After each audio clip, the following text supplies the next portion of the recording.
Hey guys, it's Chelsea from The Financial Diet. Do not forget, if you haven't already, hit the join button below or join us over at our Patreon, which is linked in the description. So much of what we do here at TFD is only accessible if you are a member of our society, with tons of exclusive members-only videos, including a new one every month, office hours with me, an exclusive newsletter, and tons of other amazing stuff that only our members get access to. So go ahead and join. And today we are going to talk about one of my favorite pet subjects, stan culture. Because while in many ways it might seem a bit superficial, I think stan culture is actually a very interesting microcosm and representation of a lot of the broader financial and social culture that we live in. As we were putting the script together, the internet has been in the midst of an obsession with Taylor Swift's Eras Tour. And even if you're not a fan, videos of the events have been basically inescapable if you're on any kind of social media. Not only are fans posting video footage of her concerts and the chaotic circumstances of getting into and out of the giant crushes of crowds,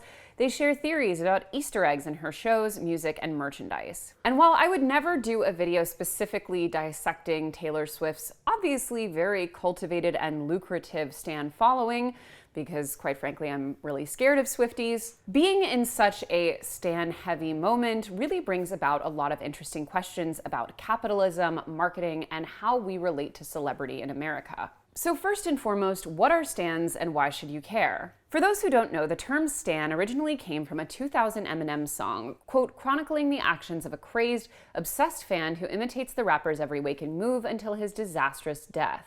It's a term that has since been recognized by the Oxford English Dictionary, being added to their database as of 2017 as both a noun and a verb, with their usage examples hilariously including the sentence, "I stand for Katy Perry." Now, per my earlier joke about being afraid of Swifties, while stan culture can sometimes err into the toxic, with massive online bullying and harassment campaigns directed toward people who criticize the object of a given stan's following, stan isn't necessarily always a negative term. Many people self-identify as stanning a particular artist that they love, and being part of a certain standom has even become for some people a core part of their identities. Many standoms even have formalized group names at this point, like Swifties, the Bayhive, BTS Army, Rihanna Navy, etc. And fellow stans can find each other online without even explicitly mentioning their standom via calling cards in the form of coded emojis. And it's not that rabid fandom is new. Beatlemania swept through the nation in the 1960s, and the band's concert at New York's Shea Stadium was the first of its kind,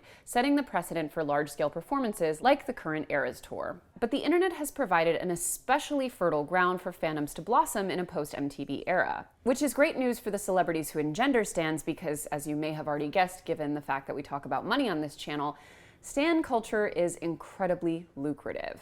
Even as not officially sanctioned groups, standoms can be incredibly powerful and influential. In 2018, Rihanna inspired a mass exodus of her stans from Snapchat after the app approved an ad making light of her 2009 domestic violence case, with the Wall Street Journal reporting that this caused the app to lose $800 million in market value. And the buying power of standoms cannot be overstated. Between concert tickets, fan meetup events, merchandise, etc., some fandoms are costing people thousands of dollars. For instance, fans of K-pop group BTS have reportedly spent over $1,400 on average per individual, with, quote, $545 being spent on merchandise goods, $541 on concert tickets, and $336 on music. While Taylor Swift's Eras Tour is estimated to gross between $500 million and $1 billion, depending on international ticket sales. Now, the third-party services who facilitate this transformation between standom and cold hard cash are no dummies. They understand that this kind of fan base is one of the most prime targets for,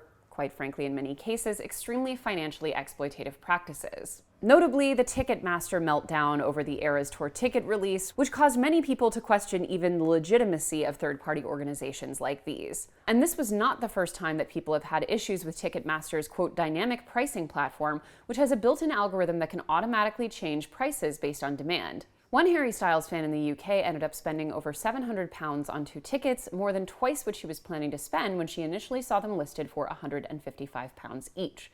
This left her without being able to cover rent that month, as she wouldn't have bought the tickets if she'd noticed the price hike before clicking the checkout button. But the Eras Tour was record-breaking in the demand for tickets, which led to an even bigger fiasco from Ticketmaster. Quote, in the case of the Eras Tour, demand was so intense that millions of Swifties experienced hours-long wait times and frustrating technical issues that prevented them from securing tickets. During one of the pre-sale days, Ticketmaster said it received 3.5 billion system requests to purchase tickets for Miss Swift's tour. Some fans applied for their first credit cards through Capital One to increase their chances of obtaining tickets. And for other young fans, getting their first credit cards allowed them to pay for shows that they couldn't immediately afford. In addition to the internet facilitating translating this love of a certain star into ways to spend money on them, which simply didn't exist before the internet, or at least not in such an effective, algorithmically driven way, stars and the powerful teams behind them have really latched on to just how much of a marketing tool these fandoms can be, essentially acting as armies worth of unpaid PR. And a lot of this comes down to a very intentionally cultivated parasocial relationship, which is now becoming essentially a de facto part of being a celebrity in 2023. Stars are expected to make themselves available to their fandoms in a way that just simply didn't exist before the era of social media, where there was a healthy level of distance expected between the fans and the innermost personal lives of a given star. But to again use the example of Taylor Swift, Swifties in particular often feel as if they know Taylor personally, and the way that she talks about her fans suggests that she feels the same level of love for them. As I previously mentioned, even her brand deals are influential enough to get young people to apply for their first credit card in order to access concert tickets. And after it became clear that Ticketmaster was not ultimately able to handle the demand for Eras Tour tickets on their platform after assuring her team that it would be no problem, Taylor issued a statement saying, quote, "It goes without saying that I'm extremely protective of my fans. We've been doing this together for decades, and over the years, I've brought so many elements of my career in-house.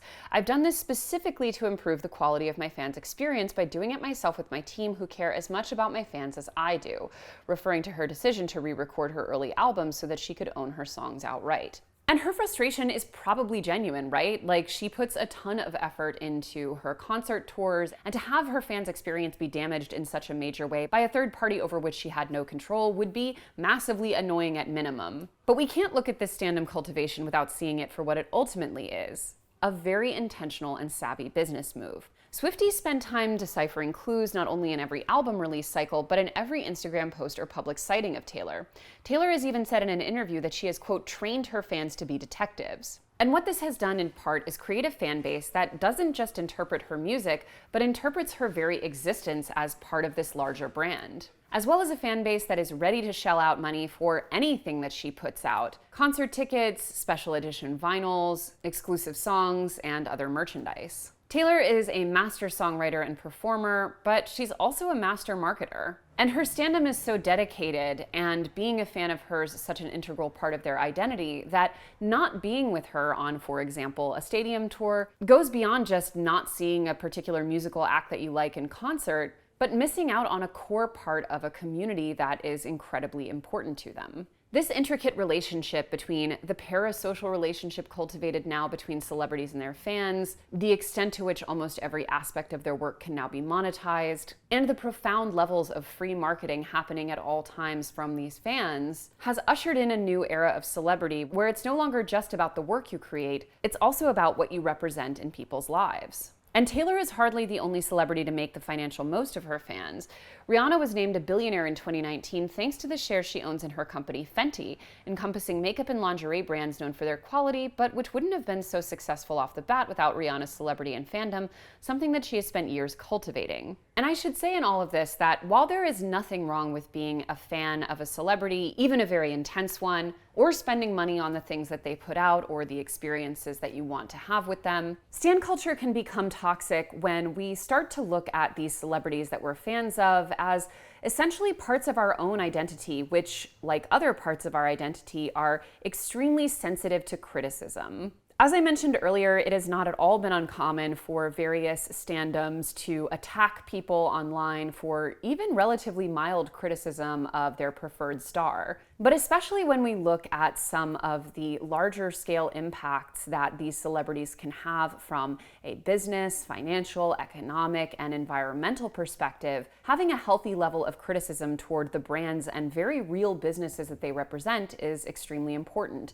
For example, many of these megawatt tours are also mega destructive on the environment. Celebrities generally will travel almost exclusively by private jet, which I think we all know by now is horrendous for the environment. Many of these celebrity brands have been outed for having toxic production practices, bad environmental practices, exploitative labor and pay structures, or even personally abusive practices towards their own inner circle of friends and employees. At the end of the day, celebrities in 2023, and again, the teams that run them, are very aware that they are a brand. And while yes, we can enjoy brands, it's also very important to be critical of them. Not just if, for example, they release a song you don't like, but if they engage in practices that we would rightly identify as toxic if it were just a random Fortune 500 company. In its most insidious form, the parasocial relationship I mentioned earlier, the one that basically all celebrities now cultivate with their audiences intentionally, can act as a kind of shield, making it feel that if you say something critical about one of these celebrities, you're saying it about a person's friend or an aspect of themselves.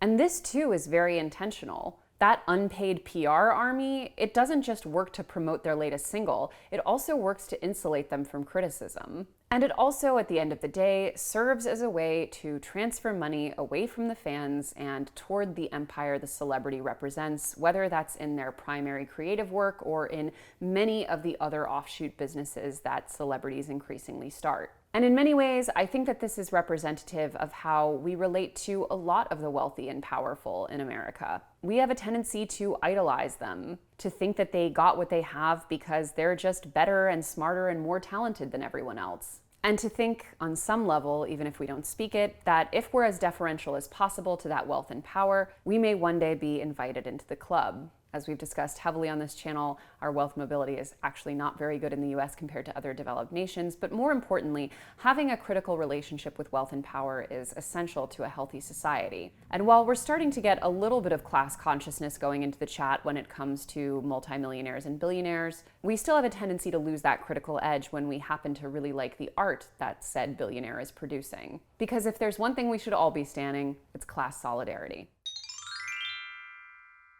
And now it's time to get into our society member questions of the day. If you haven't already, make sure to join our society by clicking the join button or joining our Patreon at the link in our description. You get to ask me these questions every week, join my office hours every month, get an exclusive members only video once a month as well, and tons of other perks and benefits that I don't have time to list now, but are really fabulous. So let's get into our questions. Have you heard of the Giving What We Can pledge? No, I have not, but I have since Googled it, so here is a description. Sounds awesome. The next question says, Chelsea, lately I've been strongly considering moving back in with my mom for a few years to reduce living expenses and aggressively pay off my undergraduate loan debt now that the payment pause is ending. However, like you, I'm not the biggest fan of the Ramsey method, and I want to find a balance of preparing for my future while also enjoying the present. What would you do if you were in this situation? It totally depends on the relationship that you have with your mother and the extent to which living with her would impact your mental health for the better or worse. For some people, moving back in with their parents for a while can provide a level of relief on the rest of their finances that it's a huge net positive, and they have a copacetic enough relationship with their parent that, although it can sometimes, you might get on each other's nerves because, you're an adult living with their parent and you want maybe more independence than that will give you. It's definitely something that is manageable and worth it for the financial benefits that it provides. But on the flip side, for a lot of people, living with their parents would represent enough damage to their mental well-being that it may not be worth the financial benefits that it would provide you and would ultimately do more harm than good. Only you can answer that question. You may want to speak with a therapist before you make this decision. You also might want to do some research as to other ways that you could more aggressively pay down your debt without having to do that if you think that moving in is really going to affect your quality of life. But if overall your relationship with your parent is imperfect as all relationships are, but generally pretty positive, then I would say go for it. If not, I would do as much research and preparation as possible before making that choice. As always, guys, thank you for watching, and don't forget to hit the subscribe button and to come back every Monday, Tuesday, and Thursday for new and awesome videos. Goodbye.